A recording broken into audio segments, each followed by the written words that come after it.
Alright, let's start with a question that might make you pause. Why do we cling so hard to musical genres when music itself is just organized chaos? Think about it. In 1979, thousands of people burned disco records in a stadium because they thought rock was purer. That's not just silly, it's violent. But here's the twist. While some were setting records on fire, artists like Miles Davis and Lauryn Hill were busy smashing boundaries, proving that fusion isn't just possible, it's where magic happens. So why do certain genre mashups feel revolutionary, while others feel forced? Let's unpack Pearl Jam's 1996 curveball, Who You Are, a song that dared to mix grunge grit with funk grooves, and why it still divides fans today. Now, grunge and funk, on paper, they are like oil and water.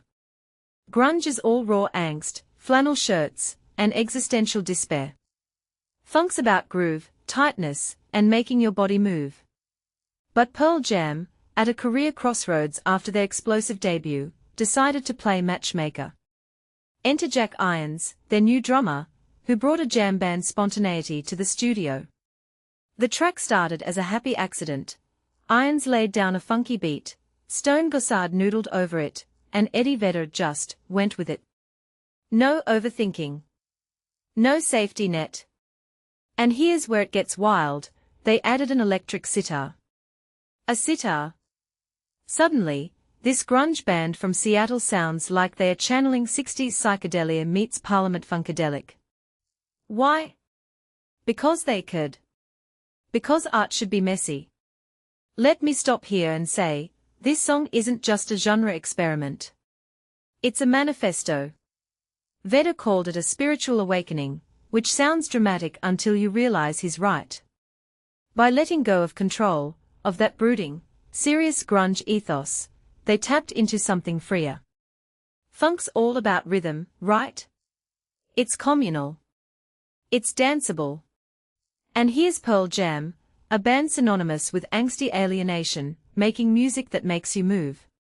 That's the paradox. Critics at the time called No Code a step back, but they missed the point. This wasn't regression, it was evolution. Most bands play it safe after hitting it big. Pearl Jam risked alienating their fanbase to ask, what if we are more than one thing? But why does this matter now? Because we are still stuck in genre boxes. Spotify algorithms, Billboard charts, they all reinforce these artificial walls. Yet, the most exciting music today ignores those lines. Billie Eilish's whisper pop. Steve Lacy's funk guitar revival. Even hip-hop's embracing rock samples again. The lesson here? The best art defies categorization. Pearl Jam's experiment didn't catch on like, say, the Chili Peppers funk metal hybrid, but that's not the point. They proved that growth isn't linear. Sometimes, you have to wander into the woods creatively to remember why you started making music in the first place. So here's my closing thought. What if our obsession with labeling music is just fear in disguise? Fear of change, of losing the purity of a sound we idealize.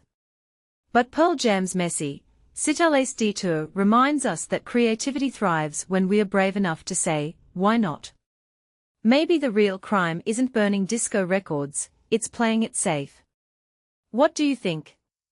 Drop your thoughts below, and if you're into deep cuts that break the mold, smash that subscribe button. Let's keep pushing boundaries together.